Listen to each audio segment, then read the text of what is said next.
Hello, friends. Hope all of you are fine. I was supposed to read from another book of Charles Dickens, but I was tempted to read from my own book, this biography of Martin Luther King Jr. And I'll just read a few paragraphs from this, and I hope you like those paragraphs. Let me read what Benjamin A. May said while delivering King's eulogy at March House on 9th April, Morehouse on 9th April 1968. So this is what he says. Too bad, you say, that Martin Luther King Jr. died so young. I feel that way too. But as I have said many times before, it isn't how long one lives, but how well. It's what one accomplishes for mankind that matters. Jesus died at 33, Joan of Arc at 19, Byron and Burns at 36, Keats at 25, Marlowe at 29, Shelley at 30, Dunbar before 35, John Fitzgerald Kennedy at 46, William Rene Harper at 49, and Martin Luther King Jr. at 39. So this speech, this eulogy, Benjamin E. May delivered at Morehouse on 9th April 1968.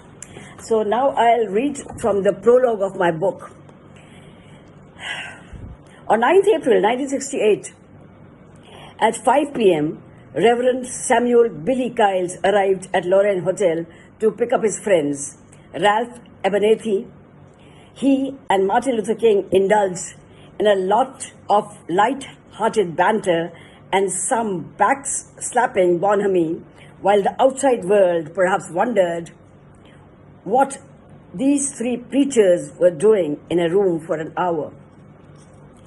Later, Abernathy went into the bathroom to shave, and Kiles, asking everyone to hurry up, hastened out of the room to his car. Guys, come on. We have a rally tonight. Let's go. Reverend Kiles said to Jackson and King as he headed towards the stairs. Kiles had bought a new house in 1968, and he was honored that King planned to dine with him. Tongue-in-cheek, King quipped, "If I go to your house and I discover that you bought a house and can't buy food, I'm gonna call all the TV and radio stations and tell them Kiles bought a house, but he can't buy food." Kiles started down the stairs. He had hardly walked 5 or 6 steps when a shot rang out. It was 6:01 p.m. Was it a car backfire? Take cover! King's assistants shouted from down below, some hiding behind cars and some falling to the pavement. Martin Luther King Jr., who just the day before had talked of difficult times ahead, had also hoped for a long, long life, and in the same breath had pointed out, "I have seen the promised land. I may not go there with you," was now lying down on the concrete floor of the balcony with a huge wound covering his right jaw. Definitely not in a position to go there. And with his beloved brethren, who had straightened their backs and were now yearning to be absolutely free. Martin, it's all right. Don't worry. This is Ralph. An utterly devastated Ralph Abernathy cradled his head, caressing the left side of his jaw, while a man who turned out to be an undercover policeman tried to dab at the wound with a towel. But nothing was all right. Though conscious, King couldn't speak. There was chaotic confusion all around. People down below were milling around in the dark, groaning, crying, and screaming. A thunderstruck Andrew Young ran up the stairs and, throwing himself on King, started looking frantically for the pulse.